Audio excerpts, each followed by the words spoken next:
শিক্ষার্থীরা, ত্রিপুরা ইউনিভার্সিটির আন্ডারে এই বছর তোমরা যারা এনইপি 4th সেমিস্টারে পড়াশোনা করছো এবং তোমাদের যাদের মেজর সাবজেক্ট হিস্ট্রি রয়েছে, আজকের এই আলোচনাটি সম্পূর্ণ তোমাদের জন্য। আজকে আমি আলোচনা করব তোমাদের হিস্ট্রি মেজর সাবজেক্ট পেপার 8 এর সিলেবাস নিয়ে এবং বিগত ইয়ারে যে কোশ্চেনগুলো এসেছে সেই কোশ্চেনগুলো এবং এই বছরের জন্য অর্থাৎ 2026 এর জন্য কোন কোন টপিকগুলো মোস্ট ইম্পর্টেন্ট সেই বিষয়গুলো নিয়ে। তো ভিডিওটি না টেনে তোমরা সম্পূর্ণ ক্লাসটি দেখবে। আর যারা আমার চ্যানেলে নতুন, অবশ্যই চ্যানেলটিকে সাবস্ক্রাইব করে দেবে। আর তোমরা যারা অনলাইনে আমাদের সাথে স্টাডি করতে চাও, গুগল প্লে স্টোর থেকে school of merit mobile app install করে নেবে এবং রেজিস্ট্রেশন করে নেবে। বিস্তারিত জানতে কল কিংবা হোয়াটসঅ্যাপ করবে স্ক্রিনে দেওয়া মোবাইল নম্বরে।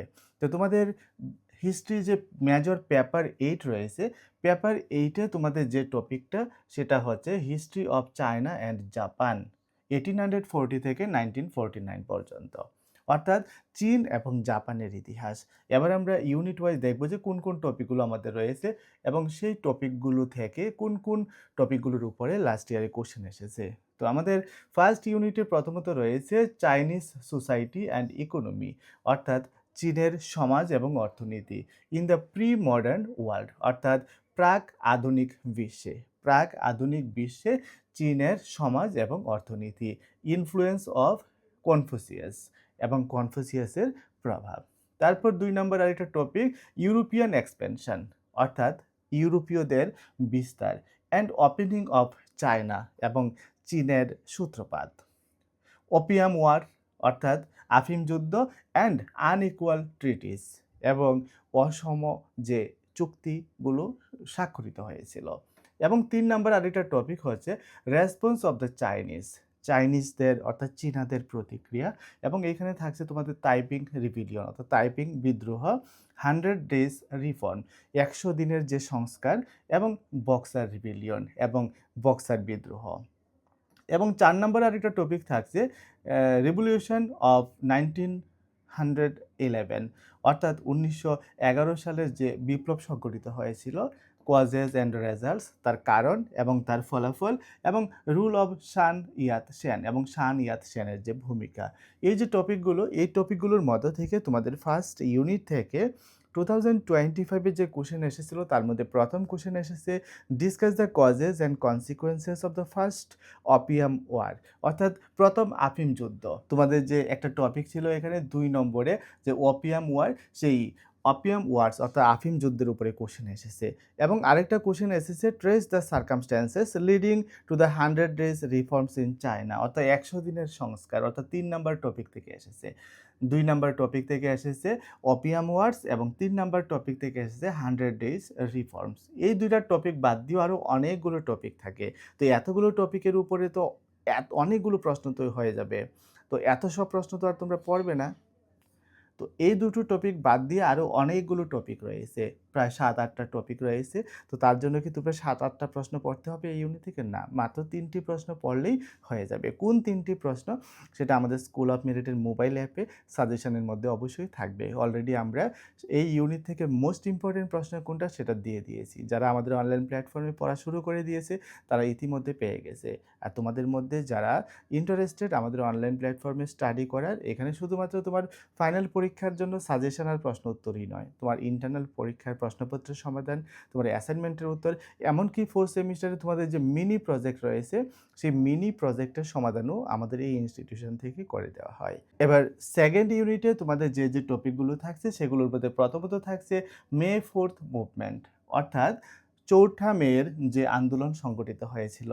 তারপর থাকছে তোমাদের Kuomintang and the first united front, অর্থাৎ কোমিনটাং এবং প্রথম ইউনাইটেড যে ফ্রন্ট হয়েছিল, এবং পলিটিক্স অফ ওয়ারলর্ডিজম কথার অর্থ হচ্ছে যারা যুদ্ধবাজ, যারা যুদ্ধ পছন্দ করে, সেই যুদ্ধবাজদের রাজনীতি। 3 নম্বর টপিকে থাকছে চাইনিজ কমিউনিস্ট পার্টি, অর্থাৎ চীনের যে কমিউনিস্ট পার্টি রয়েছে অরিজিন অ্যান্ড গ্রোথ, তাদের অরিজিন, তাদের উৎপত্তি এবং তাদের বিকাশ, রুল অফ মাও সে তুং এবং মাও সে তুংয়ের যে ভূমিকা ওই টপিকটা। এবং 4 নম্বরে থাকছে চাইনিজ রিভলিউশন অফ 1949, 1949 সালের যে চাইনিজ রিভলিউশন, যে চীনা বিপ্লব সংগঠিত হয়েছিল সেটা কজেস অ্যান্ড সিগনিফিক্যান্স, তার যে কারণ ছিল এবং তার যে গুরুত্ব। আর এই সেকেন্ড ইউনিট থেকে তোমাদের কোশ্চেন এসেছে evaluate the causes and significance of the Chinese revolution of 1949, অর্থাৎ লাস্ট যে টপিকটা, এই লাস্ট টপিকের উপর প্রথম কোশ্চেনটাই এসেছে। এবং আরেকটা কোশ্চেন এসেছে discuss the causes and consequences of the May 4th movement in China, অর্থাৎ মে 4th মুভমেন্ট, যেটা একটু আগে আমি তোমাদের দেখিয়েছিলাম যে 4th মেয়ের যে মুভমেন্ট, অর্থাৎ 1 নম্বর যে টপিকটা, অর্থাৎ 1 নম্বর এবং 4 নম্বর টপিক থেকে এসেছে। আর 2 নাম্বার এবং 3 নাম্বার টপিক থেকে কোনো কোশ্চেন আসেনি, সুতরাং 2-3 টপিক থেকেই এবার 2026 এর জন্য বেশি বেশি ইম্পর্টেন্ট তোমাদের জন্য। এবার চলো দেখে নিচ্ছি আমাদের পরবর্তী যে ইউনিট 3, ইউনিট 3 তে কোন কোন টপিক রয়েছে। ইউনিট 3 তে তোমাদের প্রথমত রয়েছে society, economy and polity under Tokugawa shogunate, অর্থাৎ তোকুগাওয়া শোগানতন্ত্রের অধীনে সোসাইটি অর্থাৎ সমাজ, ইকোনমি মানে অর্থনীতি, অ্যান্ড পলিটি এবং রাজনীতি, অর্থাৎ সমাজ, অর্থনীতি এবং রাজনীতি তোকুগাওয়া শোগনতন্ত্রের অধীনে। এবং 2 নাম্বার টপিক থাকছে the Perry mission and opening of the Japan, অর্থাৎ পেরি মিশন এবং জাপানের সূচনা, ডিক্লাইন অফ শোগুনেট। এই যে শোগুনতন্ত্র জাপানে ছিল, ওই শোগুনতন্ত্রের অবসান ঘটেছিল, পতন ঘটেছিল এবং পতনের যে বিষয়টা রয়েছে। এবং 3 নাম্বারে থাকছে মেজি রেস্টোরেশন, অর্থাৎ মেজি পুনর্গঠন, মেজি কনস্টিটিউশন, মেজি সংবিধান 1889। তারপর থাকছে মডার্নাইজেশন অফ জাপান, জাপানের আধুনিকীকরণ আন্ডার মেজিস ফিচার্স অ্যান্ড ইম্প্যাক্ট, মেজির যে বৈশিষ্ট্য, সেই বৈশিষ্ট্যের জন্য জাপানের যে আধুনিকীকরণ সংঘটিত হয়েছিল এবং তার যে প্রভাব।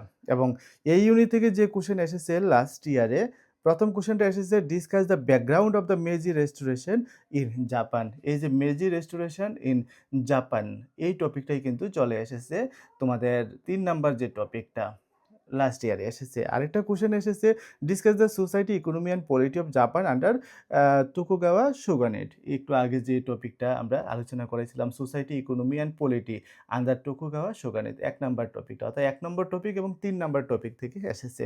আর বাকি টপিকগুলোই এবার মোস্ট ইম্পর্ট্যান্ট।